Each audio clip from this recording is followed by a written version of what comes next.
Never lost a handle. Like, when you talk about guys like skill-wise, Right. he was one of the baddest guys, like, ever. He was like, yeah, I'm listening to everybody. He's like, why are you doing that? And he was like, to see somebody talking about it. He said, nobody talking about it. So I just want to make sure I know what's going on or whatever. But John Side told a story that I was talking shit about Kobe. Right. I'm like, Kobe, my man. I would know. He said, no, I didn't say that. It got cut in the snip. How they did. I said, no. James Harden is known for three things: the beard, drawing cheap fouls, and trade requests. That's the James Harden triple-double. What if I told you that the only coach who's worked with Michael Jordan, Kobe Bryant, and LeBron James just destroyed the entire NBA hierarchy by calling out one of basketball's most controversial statements ever made? And what if I told you that same coach is now blaming James Harden for single-handedly ruining what could have been the Clippers' championship season? Here's the controversy that's breaking the internet. While everyone's debating whether LeBron or Jordan is the GOAT, Ty Lue, the man who's literally been in the trenches with all of them, just said something that's about to shatter your entire worldview. He said, quote, "It should be Kobe, then LeBron, and then you can pick guys after that. There's just no comparison, man. It's not the same. It's just different worlds, different mentalities." Say, was he better than the guys back in the day? Oh, no question at all. Right. Like, no question. I mean, to win 5 championships, like I said, to win 2, you know what I'm saying, without Shaq, we thought would never happen. And to do all the things he did, like, come on, man, like, no. But wait, it gets worse. The same coach who just defended Kobe's greatness is now pointing fingers at James Harden for destroying the Clippers' season. And folks, the evidence is damning. You know what I mean? Because a lot of times people shy away from they it. don't want it. Yeah, they don't want it. You know, and I've seen that. And so at 17, 18 years old, to have the mentality to take those shots and shoot the air balls, like, the thing about Kobe, which is different, you know, is I've never heard him talk about money. Like how much money he made or how much money. It was always about he wanted to be the greatest. Like, I want to be the best. Let's start with the Kobe bombshell that has Lakers fans crying tears of joy and Jordan stands absolutely furious. Ty Lue isn't just some random talking head. This man has been inside the locker room with basketball royalty. He won 2 championships alongside Kobe in Los Angeles, witnessed Jordan's legendary work ethic in Washington, and coached LeBron to that historic 2016 championship in Cleveland. And here's what he said that's got everyone shook. The same thing. Having that same killer instinct and preparation and the hard work he put in to get to where they were at as players. When you're that elite and that great, it all starts with your hard work and dedication. But Lue didn't stop there. He went nuclear on the entire basketball establishment by saying, "I don't know why Jordan's name is mentioned in the same conversation sometimes. I'll clear that up real quick. There's really no need to talk about that." Whoa! Did he just say what I think he said? The man who played with Jordan just suggested that Kobe's work ethic and dedication was on another level entirely. Lue's basically saying that Kobe's attention to detail was not just comparable, but potentially superior to both Jordan and LeBron. Think about this for a second. This isn't some biased Lakers fan talking. This is a man who's seen all 3 legends up close and personal in their most vulnerable moments during their most pressure-packed situations. When Ty Lue says Kobe's dedication was admirable and comparable to LeBron and MJ, but then ranks Kobe above both of them, that's not nostalgia talking. That's cold, hard experience. Kobe Bryant and LeBron James are playing one-on-one. Who's gonna win? Wow, that's tough. That's tough. I had to pick somebody. I had to pick Kobe. His one-on-one skills is just like, he's probably the best one-on-one player in the game. Let's be clear about something huge. Ty Lue has nothing but massive respect for the king. In fact, he calls LeBron a straight-up pioneer. And folks, when you hear what Lue says about coaching LeBron, you'll understand why their relationship is so special. Lue tells this incredible story about getting LeBron fired up during that legendary 2016 finals run. We were going to the locker room, so halftime, they're getting out the film, and I say, nah, we ain't do no film. I say, Bron, you gotta be better, bro. I don't care about no stats. Guard Draymond, be aggressive, shoot the ball, stop turning the ball over. We need you to be better. If you want to win, it's on you. I storm off. I go to the locker room, slam the door. Boom. I said, Bron, you got to be better, bro. He's like, what you mean? I got this. I said, I don't care about no stats. You got to be. He said, what you want me to do, Ty Lue? Guard Draymond, be aggressive, shoot the ball, stop turning the ball over. Anything else? He's like, man, I said, man, we need you to be better if you want to win. It's on you. What happened next? LeBron went ballistic in the best way possible. He dominated the game and helped secure the win. Lue knows exactly how to push LeBron's buttons, and he's not afraid to do it. But here's where it gets interesting. Despite having this incredible relationship with LeBron, despite calling him a pioneer who changed the game, Lue still puts Kobe first in his rankings. That tells you everything you need to know about how he views the Black Mamba's impact on basketball. I was a great one-on-one player. Right, Man, I don't know why I can't beat this dude. A year or two went by and Kobe became Kobe. He's like, oh, I see why you. Now, let's talk about the elephant in the room that's destroying everything the Clippers have built, James Harden. And folks, the numbers tell a story that will make you sick if you're a Clippers fan. Here are the brutal facts. The Clippers were built to be championship contenders. They had Kawhi Leonard when healthy, Paul George bringing elite two-way play, Russell Westbrook embracing a bench role like never before, and then they traded for James Harden to be the missing piece. But instead of elevating the team, Harden became the poison that killed their championship dreams. What about navigating the personal, emotional side of the game and everything that's happened in the last couple hours? I don't know what you're talking about. Okay. Ty Lue himself admitted that coaching the Clippers after the Harden trade became his toughest challenge. Let that sink in. The man who coached LeBron through multiple finals runs, who managed egos in Cleveland during their championship run, said that dealing with Harden was his toughest coaching challenge ever. Harden was so good in this series tonight. What do you talk tonight? Being human. He's allowed to have a bad game. We did shoot the ball well. They tried to get up the pressure a little bit, which we didn't handle that like we had in the first 4 games. And so he just, he played bad. It's possible. So he didn't play well. So I got to do a better job getting in better situations and then be ready for game 6, which I know he'll be better. The evidence is everywhere. Initially, after the trade, the Clippers went on a 6-game losing streak. The team looked like a disparate cast of all-stars instead of a cohesive unit. Harden wasn't playing his game. He was taking just 6 or 7 shots per game, completely disrupting the flow that had made the Clippers dangerous. But here's where it gets really ugly. Even when Lue made adjustments to accommodate Harden, moving Westbrook to the bench to give Harden more ball-handling responsibilities, the fundamental problems remained.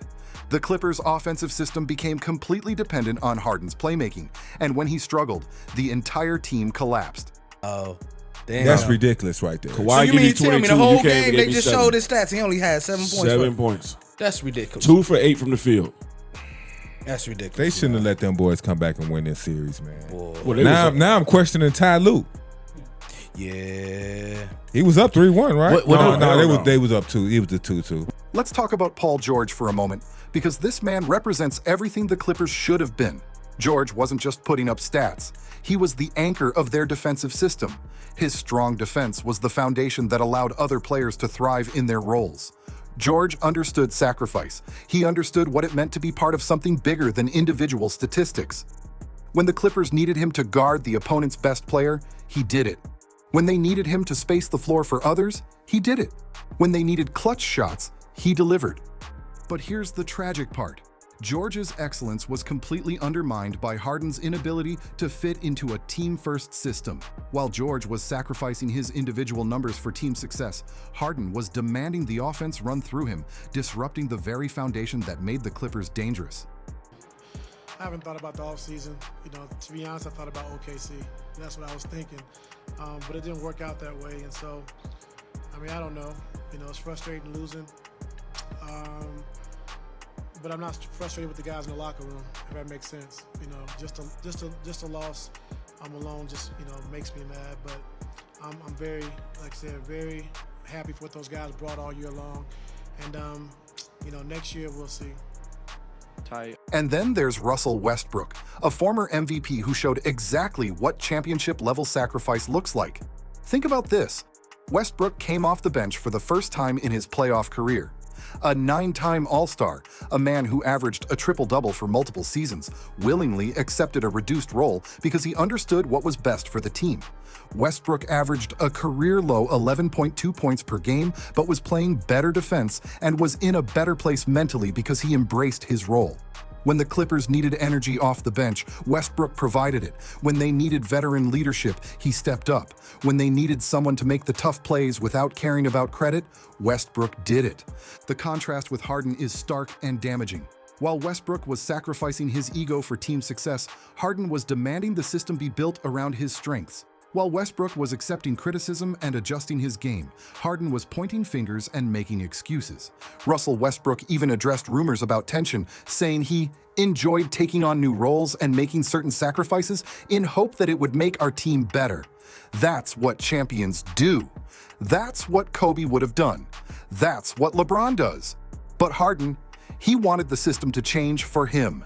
James Harden's a Clipper now. So what's your view of LA as a rival in the Western Conference? When you put those names on paper, they'll be as good as any names you can put together. You're talking 4 first ballot Hall of Famers, 2 MVPs, 1 Finals MVP, a perennial All-Star. You can't put much else better on paper. They're also getting older, just like us. I think all of those guys are probably in year 14 or 15 or above. Kawhi's Clay year, so it's 13. And so health will be important as well. And even around those guys, they still got Zubac, they still got Norman Powell, still got Bones Highland. PJ Tucker in on that deal too with Harden. And then they also have an incredible coach in Ty Lue. So they'll be a team, a force to be reckoned with. You hope to get to the end and see everybody healthy and may the best man win. But they'll be a tough team. Here's the most devastating part of this entire situation.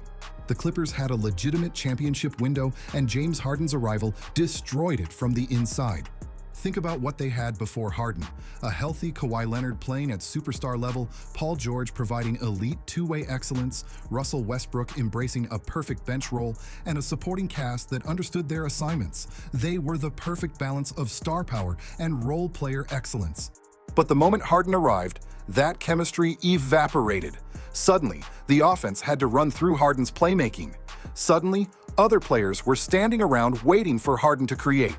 Suddenly, the ball movement and defensive intensity that made them dangerous was replaced by Harden's isolation-heavy, defense-optional style of play. The numbers tell the brutal story. Even when Harden was putting up decent individual statistics, averaging 21.7 points and 8.4 assists during the season, the Clippers as a team were worse. Their three-point shooting percentage dropped to just 34%. Their assist rate fell below league averages. Most importantly, they lost their defensive identity. James Harden is known for 3 things: the beard, drawing cheap fouls, and trade requests. That's the James Harden triple-double. James Harden's game to me always felt a little like a tax loophole. No, seriously. He caught the IRS/NBA off guard. Right?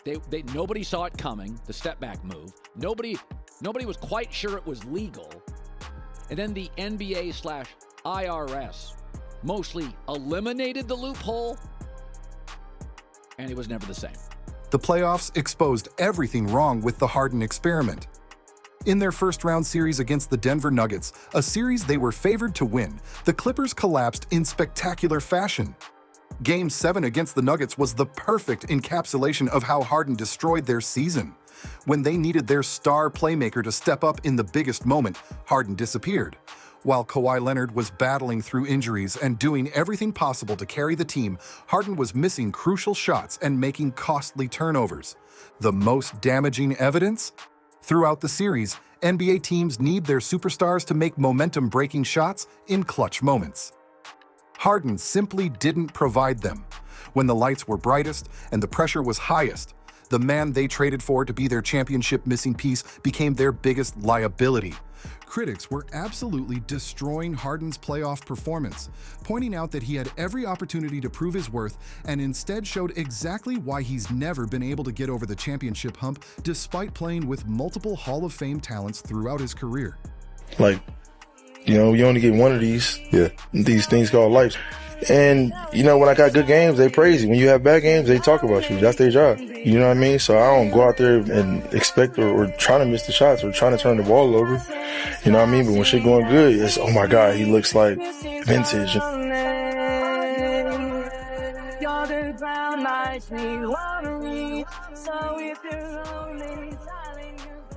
This situation becomes even more tragic when you realize that Ty Lue is one of the best coaches in the NBA, and his brilliance was completely wasted trying to make Harden fit into a winning system. Lue is the coach who figured out how to get LeBron James to buy into team defense during their championship run. He's the coach who managed to balance multiple superstars' egos in Cleveland. He's the coach who took the Clippers to their first Western Conference Finals in franchise history. But even Ty Lue's coaching genius couldn't solve the James Harden problem.